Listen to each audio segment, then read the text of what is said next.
नमस्कार, Bihar breaking news में आप लोग का बहुत बहुत स्वागत है। आज 28 मई। चलिए जान लेते हैं आज की 15 सबसे बड़ी खबरें। उससे पहले हम लोग जानेंगे कुछ हेडलाइंस। तो चलिए जान लेते हैं। पहला हेडलाइंस निकल के आ रहा है, यास तूफान आज बिहार में। जी आप सही सुन रहे हैं, बांका और जमुई जिलों से होगी एंट्री। 2 दिनों तक प्रदेश के सभी हिस्से में तूफान के साथ होगी तेज बारिश। जी आप सही सुन रहे हैं। अगला खबर निकल के आ रहा है, पप्पू यादव की रिहाई का इंतजार बढ़ा। मधेपुरा की निचली अदालत में गवाहों ने कहा नहीं हुआ था किसी का अपहरण। जज ने सेशन कोर्ट जाने को कहा। जी आप सही सुन रहे हैं। अगला खबर निकल के आ रहा है, शादी कर लौट रहे दूल्हा दुल्हन की कार पेड़ से टकराई, दोनों की हालत गंभीर। जी आप सही सुन रहे हैं। चलिए ऐसे ही जान लेते हैं आज की 15 सबसे बड़ी खबरें। यास तूफान आज बिहार में बांका और जमुई जिले से होगी एंट्री। 2 दिन तक प्रदेश के सभी हिस्से में तूफान के साथ तेज होगी बारिश। जी आप सही सुन रहे हैं। बंगाल की खाड़ी में सक्रिय यास तूफान बुधवार की सुबह ओडिशा के बालसोल तटीय क्षेत्र में टकराया। जिसके बाद पश्चिम बंगाल और ओडिशा में 144 किलोमीटर प्रति घंटा की रफ्तार से हवाएं चली और तेज बारिश हुई। इसके बाद बुधवार गुरुवार की रात 2 बजे झारखंड में प्रवेश करने के बाद अब दोपहर में बांका जमुई होते हुए बिहार में एंट्री करेगा। प्रदेश में चक्रवर्ती तूफान यास के कारण भारी बारिश की आशंका है। पप्पू यादव की रिहाई का इंतजार बढ़ा। मधेपुरा की निचली अदालत में गवाहों ने कहा नहीं हुआ था किसी का अपहरण। जज ने सेशन कोर्ट जाने को कहा। जी आप 32 साल पुराने अपहरण केस में गिरफ्तार हुए पूर्व सांसद पप्पू यादव को अभी जेल में रहना होगा। मधेपुरा की निचली अदालत से उन्हें राहत नहीं मिली है। उनकी तरफ से आवाज मधेपुरा के ACJM कोर्ट में जमानत अर्जी लगाई थी, लेकिन कोर्ट ने उन्हें राहत नहीं दी। केस की सुनवाई वर्चुअल तरीके से हुई। कार्रवाई में गवाह भी शामिल थे। गवाहों ने कोर्ट को कहा कि अपहरण की घटना नहीं हुई थी।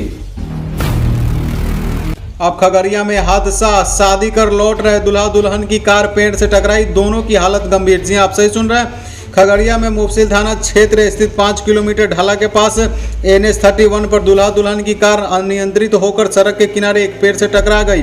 हादसे में गाड़ी पर सवार नवविवाहित जोड़ा गंभीर रूप से घायल हो गया। स्थानीय लोगों ने दोनों को सदर अस्पताल खगड़िया पहुंचाया। गंभीर स्थिति को देखते हुए डॉक्टरों ने दोनों को बेहतर इलाज के लिए पटना रेफर कर दिया। घायल दूल्हे की पहचान बेगूसराय जिले के वीरपुर निवासी कुणाल कुमार के रूप में की गई।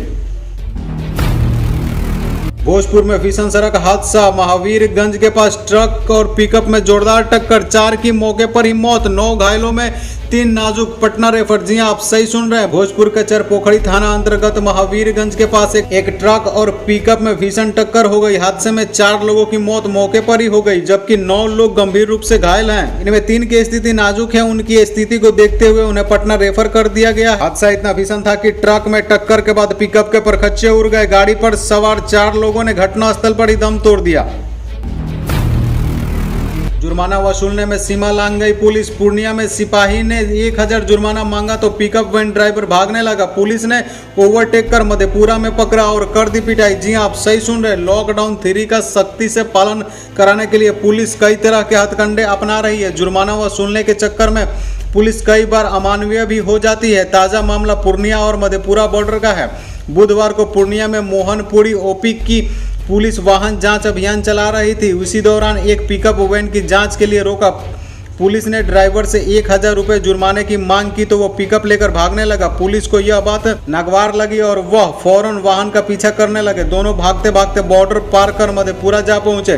पुलिस ने चौसा थाना क्षेत्र के सोनवर्षा गाँव के पास ओवरटेक पिकअप चालक को पकड़ लिया और उसकी पिटाई करने लगी। ड्राइवर को इस तरह पीटते देख ग्रामीण वहां पहुंच गए और विरोध करने लगे।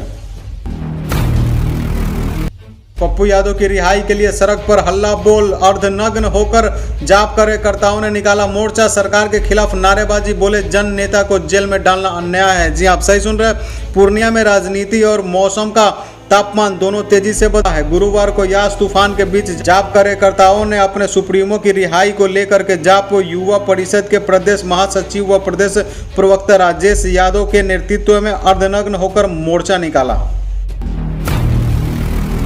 बिहार पहुंचा यास तूफान। कोसी, सीमांचल और पूर्वी बिहार में तेज हवा के साथ बारिश शुरू, बिजली की आपूर्ति बाधित। जी आप सही सुन रहे। चक्रवर्ती तूफान यास बिहार पहुंच चुका है। कोसी, सीमांचल और पूर्वी बिहार में तूफान का असर दिखाई देने लगा है। सुबह से ही तेज हवा के साथ बारिश हो रही है। कई जिले में तेज हवा के कारण बिजली की आपूर्ति बाधित हो गई है। तेज हवा और बारिश की वजह से यहाँ के तापमान में गिरावट आई है। सड़कों पर सन्नाटा पसरा हुआ है। सीएम नीतीश पर भड़के लालू यादव ने कहा सैकड़ों स्वास्थ्य केंद्र बंद कराने के लिए नीतीश कुमार को नोबेल पुरस्कार मिलना चाहिए। जेडीयू का पलटवार, नर्सिंग स्कूल क्यों नहीं बनवाया। जी हां, आप सही सुन रहे हैं। बिहार की लचर स्वास्थ्य व्यवस्था की चर्चा इन दिनों सोशल मीडिया पर जमकर हो रही है। विपक्ष भी सरकार पर हमलावर है। बुधवार रात राष्ट्रीय जनता दल सुप्रीमो लालू यादव ने सीएम नीतीश कुमार पर तंज कसा। मधुबनी जिले के हरलाखी प्रखंड के एक बदहाल उप स्वास्थ्य केंद्र का फोटो शेयर करते हुए लिखा, ऐसे सैकड़ों स्वास्थ्य केंद्र बंद कराने के लिए नीतीश कुमार को नोबेल पुरस्कार के लिए नामांकित किया जाना चाहिए।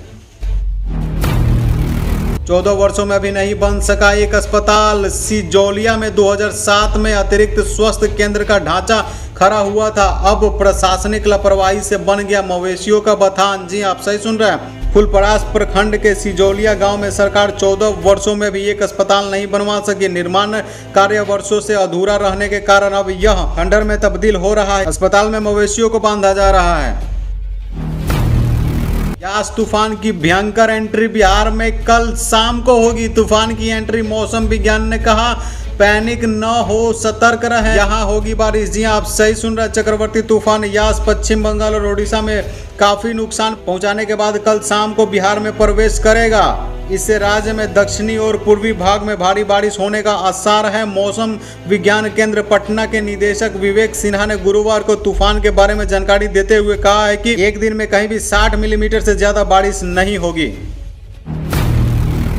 बांका में नाबालिग से दुष्कर्म, फोटो किया वायरल, मौलवी समेत 2 पर एफआईआर। जी आप सही सुन। बांका जिले के धोरैया के एक गांव में शौच के लिए घर के पीछे नई नाबालिग लड़की के साथ दुष्कर्म कर अश्लील फोटो खींच वायरल किए जाने का मामला सामने आया है। पीड़िता ने धोरैया थाना में आवेदन देते हुए गाँव बुजुर्ग गाँव निवासी मोहम्मद शमशेर एवं उसके पिता मौलवी यूनुस के खिलाफ प्राथमिकी दर्ज कराई है। भोजपुर में भीषण सड़क हादसा, ट्रक और मैजिक के बीच हुई भिड़ंत, बैंड पार्टी के 4 सदस्यों की मौत। जी आप सही सुन रहे। बिहार के भोजपुर जिले में गुरुवार को हुए एक भीषण सड़क हादसे में 4 लोगों की मौत हो गई। मरने वाले सभी लोग पवन बैंड पार्टी के सदस्य थे। सूचना मिलने के बाद मौके पर पहुंची पुलिस ने शव को अपने कब्जे में लेकर पोस्टमार्टम के लिए भेज दिया है। 3 जिलों से पटना की घटेगी दूरी, 40 किलोमीटर कम होगा एयरपोर्ट का सफर। 4200 करोड़ की लागत से बनेगा 6 लेन पुल। जी आप सही सुन रहे हैं। पटना रिंग रोड के तहत बनने वाले शेखपुर दिघवारा सिस्क लेन पुल के लिए जमीन अधिग्रहण की अनुसूचना जारी की गई है। सूबे के लोगों के लिए यह ब्रिज बड़ी राहत का सौगात है। 4200 करोड़ की लागत से बनने वाले 6 लेन के इस ब्रिज से बिहार के 3 जिलों को विशेष लाभ मिलेगा। सारण प्रमंडल के तीनों जिले सिवान, गोपालगंज और सारण जिले से पटना व बिहटा एयरपोर्ट की दूरी काफी कम हो जाएगी। वैक्सीनेशन के लिए नई गाइडलाइन, सीनियर सिटीजन और दिव्यांगों को घर के पास लगाया जाएगा टीका ताकि उन्हें ज्यादा दूर न जाना पड़े। जी आप सही सुन रहे हैं। वैक्सीनेशन के लिए सरकार ने नई गाइडलाइन जारी की है। इनमें सीनियर सिटीजन और दिव्यांगों के लिए सहूलियत दी गई है। कोविड वैक्सीनेशन के लिए बने एक्सपर्ट ग्रुप ने केंद्र को रिकमेंडेशन भेजी थी कि 60 के ऊपर के आयु वाले बीमार से परेशान और दिव्यांग लोगों को घर के पास वैक्सीन लगाई जाए ताकि उन्हें दूर न जाना पड़े। सरकार ने इस रिकमेंडेशन को मंजूर कर लिया है। नमस्कार, क्या आप बिहार से हैं? अगर आप बिहार से हैं तो इस चैनल को सब्सक्राइब कर लीजिए और साथ ही साथ घंटा वाला बटन जरूर दबा दीजिए ताकि मैं जो भी न्यूज डालूं, जो भी आपके जिले का न्यूज हो, वो आप तक एकदम से पहुंच जाए और आप मिस ना कर पाए। इसलिए आप इस चैनल को सब्सक्राइब करिए और अभी तक आज का न्यूज आपने नहीं देखा है तो यहाँ पे क्लिक करके जो वीडियो चल रहा है उसको क्लिक करके आज का न्यूज जरूर देखिए। धन्यवाद।